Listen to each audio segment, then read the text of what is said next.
137 রানের দুর্দান্ত ইনিংস খেলে প্যাভিলিয়নে ফিরছেন মুশফিকুর রহিম। ডাগআউটে দাঁড়িয়ে সবাই অপেক্ষা করছে মুশফিকুর রহিমকে অভিনন্দন জানানোর জন্য এবং সবাই দারুণভাবে মুশফিকুর রহিমকে অভিনন্দন জানান। মুশফিকুর রহিম নিজেও ব্যাট উঁচিয়ে তাদেরকে সাড়া দিচ্ছিলেন, কিন্তু মাঠ পার হতেই তার এমন কি হয়ে গেল, নিজের হেলমেটটা খুলে একেবারে লাথি দিয়ে ফেলে দিলেন।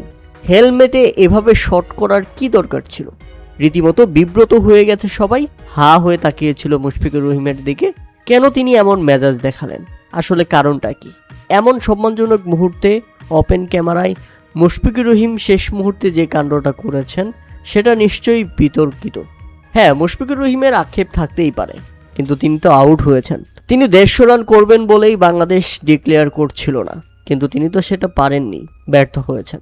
সেই আক্ষেপটাই হয়তোবা তিনি হেলমেটের উপর দেখিয়েছেন। তবে সবার সামনে এভাবে সবাইকে বিব্রত করার কোনো প্রয়োজন ছিল না। আপনি একজন সিনিয়র ক্রিকেটার, আপনি দারুণভাবে সেঞ্চুরি করেছেন, দারুণ উদযাপন করেছেন, সবাই আপনার জন্য হাততালি দিয়েছে, এমনকি আউট হওয়ার পর আপনাকে বরণ করার জন্য সবাই দাঁড়িয়েছিল। কিন্তু সেখানে গিয়ে আপনি কি করলেন?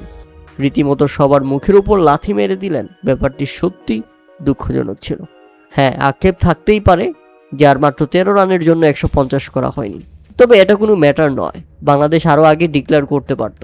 প্রিয় দর্শক, মুশফিকুর রহিমের ব্যাপারটি আপনাদের কাছে কেমন লেগেছে তা অবশ্যই আমাদের কমেন্ট করে জানাবেন। সত্যি বিব্রতকর এবং অপ্রত্যাশিত মুহূর্ত ছিল এটা।